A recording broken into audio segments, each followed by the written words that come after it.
Hello friends, வணக்கம் and welcome to Karthikha Channel. இன்னைக்கு நம்ம சேனல்ல உங்க எல்லாருக்கும் பிடிச்ச மாதிரியான ஒரு வீடியோ தான் பார்க்க போறோம். வாங்க என்ன வீடியோக்குள்ள போய் பார்த்து தெரிஞ்சுக்கலாம்.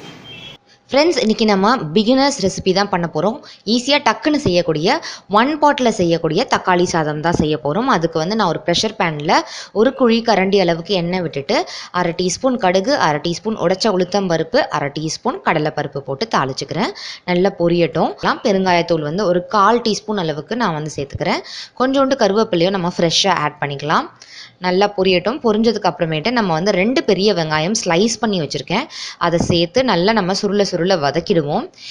இந்த மாதிரி சாதத்துலலாம் வெங்காயம் நல்லா சுருண்டு வதங்கி வந்தால் டேஸ்ட்டாக இருக்குங்க.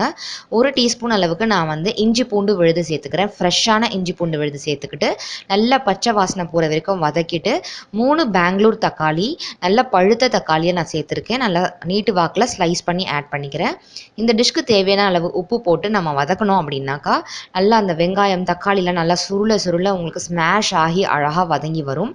நல்லா ஸ்மாஷ் பண்ண வதக்கிடுங்க. அந்த எண்ணெயிலேயே சூப்பராக வதங்குச்சுனா தான் டேஸ்ட் நல்லா இருக்கும். பாருங்கள் எவ்வளோ அழகாக சுருண்டு வதங்கி வந்திருக்கு. நான் கொஞ்சம் ஃபாஸ்ட் ஃபார்வர்டில் போட்டிருக்கேன், அதுதான் கொஞ்சம் ஃபாஸ்ட்டாக தெரியுது உங்களுக்கு. 1/2 டீஸ்பூன் அளவுக்கு நான் காஷ்மீரி ரெட் சில்லி பவுடரும் 3 டீஸ்பூன் அளவுக்கு நான் தனியா பவுடரும் சேர்த்துக்கிறேன். நல்லா செவன் இருக்கக்கூடிய பழுத்த தக்காளியும் இந்த ரெட் சில்லி பவுடரும் சேர்த்து செஞ்சிங்கன்னா தக்காளி சாதம் நல்லா உங்களுக்கு கலராக ரெட் கலரில் வரும். பார்க்கும்போதே ஆசையாக இருக்கும் சாப்பிடணுன்ட்டு. நல்லா பச்சை வாசனை போகிற அளவுக்கு அந்த மிளகாத்தூள்லாம் வதங்கினதுக்கு அப்புறமா நான் ஆல்ரெடி தண்ணி அளந்து வச்சுருக்கேன். நான் பார்த்தீங்கன்னா 1/2 கப் அரிசி எடுத்திருக்கேங்க. 1/2 கப் அரிசியை நான் சமைக்க ஆரம்பிக்கும் போது அலசிட்டு அதுக்கு தேவையான அளவு தண்ணியை நான் வந்து அளந்து முன்னாடியே வச்சுருந்தேன். 1/2 கப் அரிசிக்கு 3 கப் தண்ணி வந்து நான் வச்சுருக்கேன். ஏன்னா நான் பாஸ்மதி அரிசி இன்றைக்கி நான் யூஸ் பண்ணல, சாதாரண பொன்னி அரிசி தான் யூஸ் பண்ணியிருக்கேன். டெய்லி யூஸ் பண்ணுற சாப்பாட்டு அரிசி தான். ஸோ அது 1க்கு 2 வைப்பேன் நான் தண்ணி அளவு.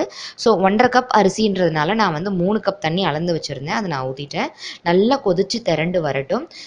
கொதித்து வந்தவுடனே நம்ம வச்சுருக்க அரிசியை ஆட் பண்ணிடலாம். ஸோ 3 கப் தண்ணி நல்லா கொதிச்சிடுச்சு. இப்போ நான் 1/2 கப் அரிசி ஆட் பண்ணிக்கிறேன். ஆட் பண்ணி நல்லா கலந்து விட்டுட்டு உப்பு காரம்லாம் அட்ஜஸ்ட் பண்ணணுன்னா நீங்கள் அட்ஜஸ்ட் பண்ணிக்கலாம். உடம்பு முடியாத சமயத்தில் இல்லை டைம் ஆகிடுச்சு இல்லை வெளிலலாம் போயிட்டு வந்து டயர்டாக இருக்குன்னா டக்குன்னு இந்த சாதம் செஞ்சிடலாம். பச்சை பட்டாணி இருந்தால் நீங்கள் அதில் சேர்த்திங்கன்னா இன்னும் டேஸ்ட் அட்டகாசமாக இருக்குங்க. நல்லா கொதி வந்துருச்சு. இப்போ நம்ம ப்ரெஷர் பேனை வந்து க்ளோஸ் பண்ணி மீடியம் ஃப்ளேமில் 3 விசில் வச்சு நம்ம ஆஃப் பண்ணிட்டோம் அப்படின்னா ரிலீஸ் பண்ணோம்னா சூப்பரான தக்காளி சாதம் நமக்கு தயாராகிடும். நான் ஓப்பன் பண்ணிவிட்டு நான் உங்களுக்கு எப்படி இருக்குன்னு காட்டுறேன். ப்ரெஷர்லாம் ரிலீஸ் ஆகிடுச்சு. நம்ம இப்போ ஓப்பன் பண்ண போகிறோம். பாருங்கள், நல்லா ஆவி பறக்க சூப்பராக கலர்ஃபுல்லாக தக்காளி சாதம் ரெடி ஆகிடுச்சு.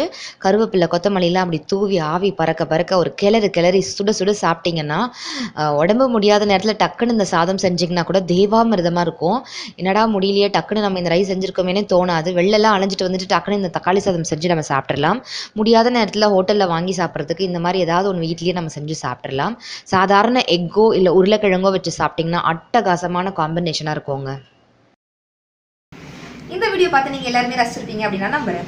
இந்த வீடியோ பிடிச்சிருந்துச்சுன்னா மறக்காம ஒரு பெரிய லைக் கொடுங்க. உங்க ஃப்ரெண்ட்ஸ் எல்லாம் ஷேர் பண்ணுங்க. இதே மாதிரி நிறைய வீடியோஸ் பார்க்கணும் அப்படின்னு நினைச்சீங்கன்னா மறக்காம கீழே இருக்கக்கூடிய ரெகுலர் சப்ஸ்கிரைப் பட்டனை பிரஸ் பண்ணிக்கோங்க. அப்படி பக்கத்தில் இருக்கக்கூடிய பெல் ஐக்கனையும் பிரஸ் பண்ணிக்கோங்க. ஸோ தட் நான் ஒரு வாட்டி நியூ வீடியோஸ் போடும்போதுலாம் உங்களுக்கு அப்டேட்ஸ்ல நோட்டிஃபிகேஷன்ல வரும். நீங்க எந்த வீடியோவும் மிஸ் பண்ண மாட்டீங்க. தேங்க்யூ ஸோ மச் ஃபார் வாட்சிங். Take care. டாடா.